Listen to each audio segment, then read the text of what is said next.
Welcome back and a very good afternoon to you. This is the HomeStretch. We're continuing here with the discussion. A lot is actually happening today. Just a few minutes ago, NASA leaders, parliamentary group, actually has given the state up to 24 hours to reinstate the security detail of Raila Odinga and Kalonzo Musyoka, failure to which they say they will stage mass protests. Now, that particular press briefing was actually coming moments before they proceed with the anti-IEBC demonstrations outside the anniversary towers, which hosts the IEBC headquarters. We shall be looking at how the situation is right now. Now, this afternoon, I have been speaking to Deki Omokoba, who actually had to leave the panel, but I have maintained the political analyst Steve Ogutu. We have lawyer Gathi Irungu. We also have political analysts, that is Peter Chemugut and George Osewe, who is the chairman of the NASA diaspora. Thank you, gentlemen, for maintaining your time. Now, IEBC is making good NASA is making good its threat to the state to reinstate security for Kalonzo Musyoka and Raila Odinga, and that is what we were talking about. Given that they have said 24 hours. Now, you do remember that security detail for the presidential candidates is actually quite important, and given the law, especially Peter, I'd like you to respond to this. If anything was to happen, unfortunately happen to any of the candidates, then that means there shall be no election. And you do remember that particular discussion before the August 8th election. I think, in my opinion, it's really too early to make a conclusive opinion about what's really going on behind the scene. But in my own opinion, which actually I'm entitled to, I believe, NASA principals, Moses Wetangula, Kalonzo, and the main principal himself, they've been kind of really abusing the president. And I don't know how far maybe this could have gone to really show that, they might be reaching a point where actually they need to be shown something that, there's powers. Because if we operate in the Banana Republic where nobody, everybody does what they want, then we are headed for serious problems here. So again, it's too early, but in my opinion, somebody needs to show that he's in power. So, this comes a day after, Gathi, and I'd like you to respond to this, a day after President Uhuru Kenyatta said that we will actually show you who is in government, and the kind of, we'll show you the powers that we have for those of us in government. What do you make of that? I believe that the Constitution, it's good that we have the 2010 Constitution, which is one of the very fundamentally progressive constitution in this world, not in part of the world, but the whole world. Firstly, the presidency has its own powers. It's a unifying factor within the republic. And then we also have the institutions. But then we have the law. Are they following the law? That's the main basic issues that we must be dealing with, not only for NASA, but for everybody. So that you could see somebody who has done so long in some other countries, like abuse, insulting the presidency. In some countries, even our neighbors here, you would not see the right of the day, leave alone a court of law. Okay. But in Kenya, we are following the law. And the much we are saying, I don't know about that security issues and all that, but the much we are saying, are you allowed, even as a reader, to go and break the law, and then you still need to be bodyguarded by somebody? Those are some of the issues that the security system will have to look at. You saw that in the Supreme Court, as I've said. You saw it again last NASA demonstrations, where some aspects of the police, bodyguards, were fighting against police making some orders. Maybe this is what we call strategic decision, that you don't put here, as a police officer, as a police boss, you don't put your people in direct line to be either sacked from their employment or even be in danger for the sake of somebody who is taking a conscious decision to do either long or light. That's one of the issues. But the powers of the presidency, for whatever the president or anybody says, in the government is clear. It is under the Constitution, and you cannot go beyond that. And any time you go beyond your powers, basically, there is the court system that has done so many things. And that's one of the issues happening even in governorship. The new governors who came, they came chasing people away, sacking people, and the courts have said you cannot do that. You must follow the law. So basically, for me, whether you say that you have powers or not, the powers are here. The sovereign power of this is the people themselves. Yeah. And that we have only donated some powers to these institutions, presidency, parliament, and all that, yeah, including opposition. The opposition is part and parcel of the governance of this country. They are recognized. They are given even DK vehicles. They are given offices. They are given money above the others. But you must also responsibly take your powers. So for me, what you say out there does not hold so much power in me, because for me as a lawyer, the first basic point of reference is the Constitution and the laws. Okay. I'd like us to just continue this discussion shortly, but first let's listen in to a press briefing happening in Mombasa, where today actually is World Maritime Day celebration at the in Shanzu. The chief guest, and he's actually speaking, is Principal Secretary, State Department of Transport, Professor Paul Maringa. Let's listen in. Transacting business. The background and rationale of the global MTTC initiative, according to the IMO, is that greenhouse gas emissions from shipping are expected to increase, yet developing countries who are increasingly playing a meaningful role in global shipping trade lack in varying degrees the wherewithal to enhance energy efficiency in their shipping sectors. So this project, formally entitled Capacity Building for Climate Change Mitigation in the Maritime Shipping Industry, will enable developing countries, especially least developed countries and small island developing states like the ones off our coastline, like Seychelles, in the target regions to effectively implement energy efficiency measures through technical assistance, capacity building, and promoting technical cooperation. Ladies and gentlemen, accentuating our commitments in global maritime trade in the first quarter of 2018, for the first time in Africa, Kenya will host the first International Association of Maritime Economists annual conference. And this clearly will create visibility for us as a nation. It will increase public sensitization about the value of maritime engagements and the resources and the opportunities that are there. It should boost tourism and also increase local trade, and it requires every of your support.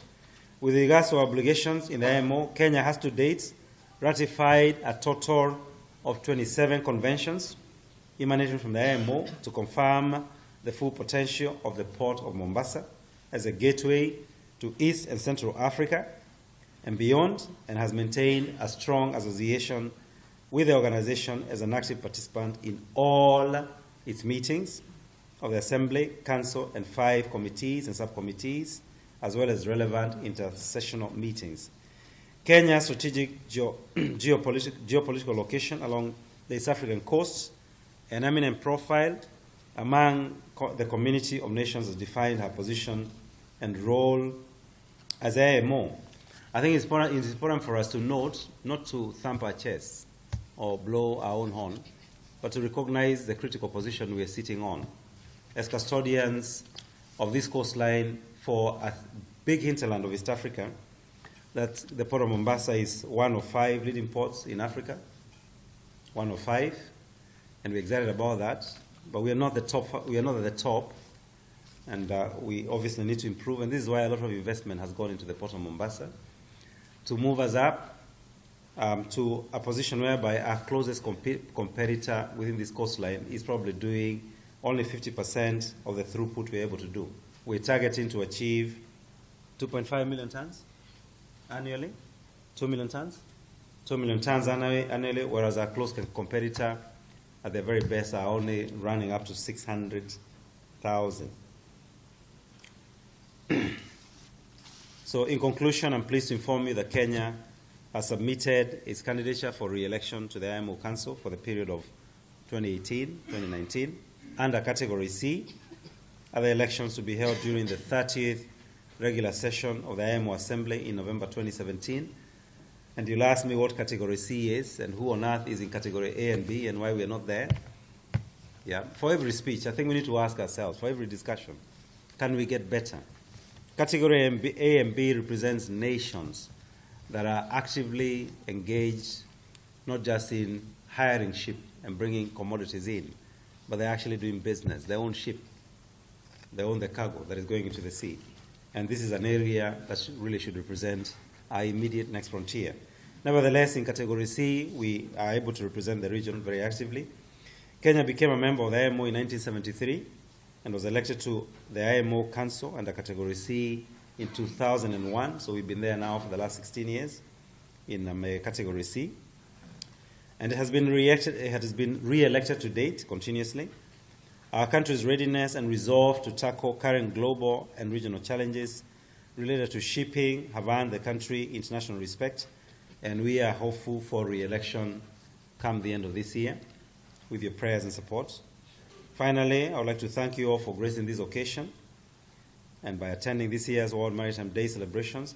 I hope that those visiting from outside Mombasa will take their time to enjoy some of the sights that Mombasa has to offer, and where possible, book a ride on your phone on the Madaraka Express. It is possible now. I think the challenges we've been having the last 3 months are behind us. Try, even as you sit in here, you get a ticket, and you'll enjoy a smooth ride through very sunny Kenya. And there, so that you can also dream along with us about what we boast in the ministry. We call it a seamless connectivity, from the port to the farthest corner of this great nation of ours, by rail or by air or by road. I hope that those visiting from outside Mombasa, therefore, will enjoy their stay, if I think I can repeat that, and enjoy some of the sights that Mombasa has to offer. It is therefore with great pleasure that I hereby officially open Kenya's celebration of the World Maritime Day 2017. Let the party begin, and I thank you all for their attention.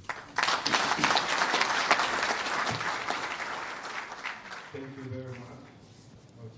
The Principal Secretary, Professor Paul Maringa, there, while officiating Kenya's marking of the World Maritime Day, has announced that Kenya will actually host the first international, for the first time rather, the International Maritime Conference right here in the country, which he takes note that it is a stride for that particular department, talking about the World Maritime Day celebration. And as he says, let the party begin. That is in Mombasa. We're looking at a few different scenes right here in Nairobi, where we're expecting the IEBC demonstrations to continue. So we're going to be going back to our discussion, and we're simply talking about, and rather reacting to NASA's move to make its to add to the government actually to reinstate the security detail for Kalonzo Musyoka and Raila Odinga, giving it a 24-hour ultimatum. I was waiting to hear from you,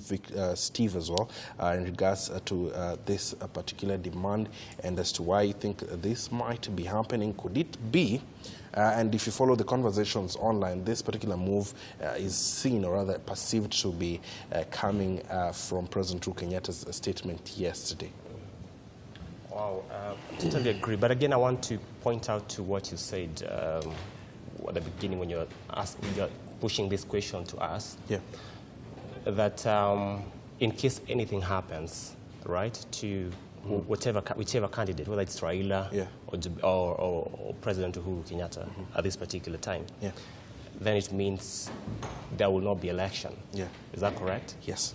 Yeah, and I think, therefore, it's incumbent. I know when we have such lapses like what you have right now, if at all it's true that the security details of the Right Honorable Raila and Kalonzo have been withdrawn, we have people who can easily take advantage of that situation and do anything that they can do, And so I think it's incumbent upon whichever person who is in charge of security of such VIP,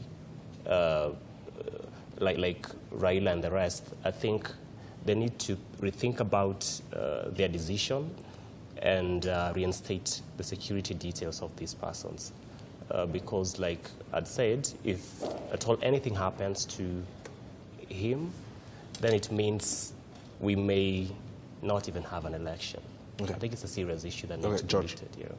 Yes, I am in concurrence with Steve that we have to be very careful on our limits or how far we push this country, because it gets to a time when you push it to a certain place, it doesn't go back. Now, what we are seeing here, these are the replicas on the 1980s when Kenya was not democratic, when we had a one-party rule, when we had a public order, you could not hold any meeting until a certain chief or you were politically correct. Those days are gone. As we say, if you give a small kid a lollipop, then they taste the sweetness of it, you cannot take it away regardless of what you do. Honestly, you'll have to kill that baby to get that away. Now, that being said, we also want to say, as my friend here said, that that's his opinion. He's right about that. You're entitled to your opinions, but not to your facts. You cannot really display or demonstrate power by breaking the law, which is embedded in our Constitution, that the opposition chiefs have their rights there to be protected, just like the president and his deputy. You don't exercise your powers that way. That's very retrogressive and unacceptable. So if there's anything to go by, that the president is not aware that the security of the opposition chiefs were withdrawn, then this is his time to come out as a statesman and give a statement, even call a press conference of that, with immediate reinstatement of these people. Because if anything happens, just as he might not be blamed, he will be blamed because people will think that he was a ping pong to frustrate and even to run away from elections. Yes, he's damn right that NASA it is claimed that they're scared of elections. Now you can all tell who is scared of elections. Because if anything happens, there's no elections. That's what I can say.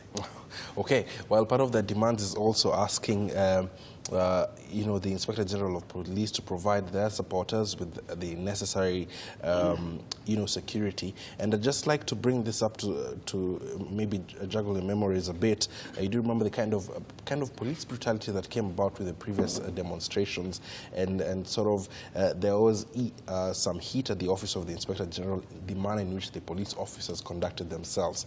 Let me start with you, Gadi. You know, demonstrations, and I'm happy, very happy that they informed the police about demonstrations. Yes. And as a country, this is some of the fights we went to against the government to get these fundamental rights. One of it is picketing, another one is demonstrating. I have absolutely no problem with that.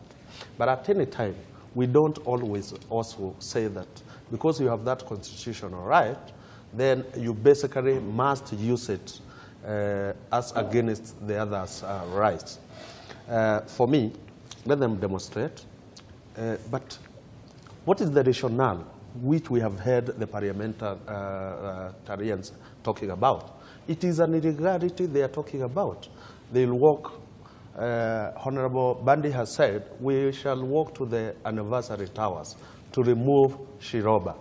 You have seen even the placards down there. Shiroba must go. Then immediately when you start thinking about that, that's an illegality because now you're acting against the law. And then why do you want me as security IG to protect you to go and do an illegality? It doesn't. It looks absurd. Okay, just because for me, when you stand there and say, now we are walking to IEBC to remove somebody, you are not demonstrating. You are doing, in the simplest of logic, you are going to do some illegality. Because you are going to break some places, you are going to disrupt somebody who is working. All those issues are an illegality. And any time you do that, then the police are now not supposed to be protecting you, but to restrain you by whatever necessary force that is capable. And I'm seeing such a situation arising as soon as anybody, both the readers and their supporters, walking to anniversary towers and trying to break in. Then you are just any other common fact. George, quick reaction to Gabby. Yes, quick reaction. You know, first of all, we have to accept that English is not our mother tongue. So you might use a word not meaning exactly what it's going to do. So we have to accept that, my learned friend. So I think what Mbadi means is as simple as what Elna Wetangula said. They're going to demonstrate and vent their frustrations why these people they call criminals are not leaving office and why they should go so that the public can have confidence in the next coming elections. Now, I also agree with you. If he goes there and does that, let him face the law, period. But you don't hold him for what he says before he does it.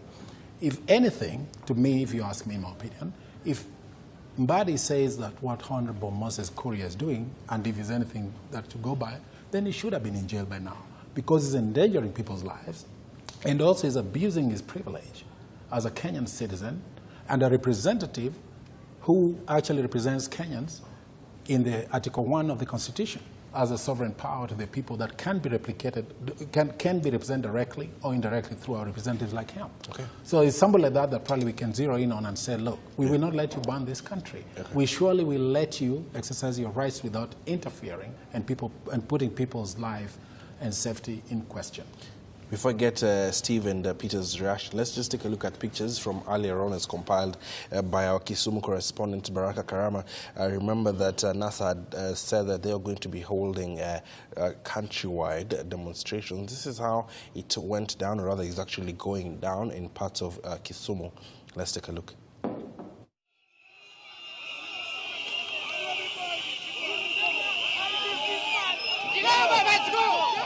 Well, this is the current situation here at the main Kisumu Central Business District. As you can see behind me, those are demonstrators who have taken to the streets to demand the removal of the IEBC commissioner. Remember, these were the scenes that were witnessed here last year as the demonstrators took to the street to protest against the removal of the IEBC. Currently, as you can see, the demonstration is going on peacefully. Police are within just to ensure that they maintain order during their demonstration. Damana kwa jini nataka Cheloba resign. Awache pole pole. Want the truth, accountability, transparency of this election to occur. Without that, it will be do or die in this national of Kenya.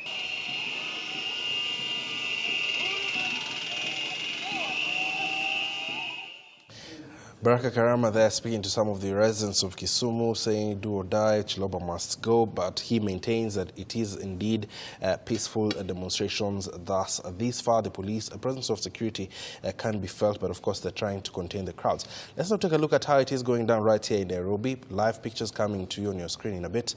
Shukri Wachu and teams are on the ground, and as compared to earlier, you can tell that the crowds have now actually converged there in their numbers ahead and perhaps waiting to see the NASA principals make their way there. Let's just listen in a bit to perhaps what are some of the issues that they're chanting there, and then we can continue this discussion.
Actually, I'm meant to understand that in that particular crowd, we have both Jubilee and NASA supporters, both of them, chanting peace, and you can even see some of them with the Jubilee symbol, Tuko Pamoja there. I mean, I think that is a bit, encouraging, so to say. Steve? Yeah, I think that is what we need to see. We need to really encourage the country, where we don't see each other by the fact that you belong to a certain party. Then you automatically become our enemy. I think we need to get out of that. And that particular footage there, where we have some Jubilee supporters adorn in the T-shirts of Jubilee Tuko Pamoja slogan with the NASA supporters just chanting peace, peace, peace. I think that is what we need to encourage as a country. And of course, now going to your question on NASA's demand that the IG provide security to their supporters. Yes. I think it would be for us, it would be jumping the gun, starting castigating the IG and the police department for not providing security. We have seen in the footages you've been just playing that we have a lot of security beefed up across that area. And so far we haven't seen any incidents of police brutality. So I think it's too early for us to start castigating the police. Okay, I want us to take a short commercial break, and then when we come back, we'll continue this discussion and follow up the events happening. Remember, we're currently having a bit of demonstrations at the anniversary towers right here in Nairobi, in Kisumu. It's going on as well. We wait to see how it's going down in other parts of the country, but we're continuing to follow these events right here on the home stretch. We'll be right back.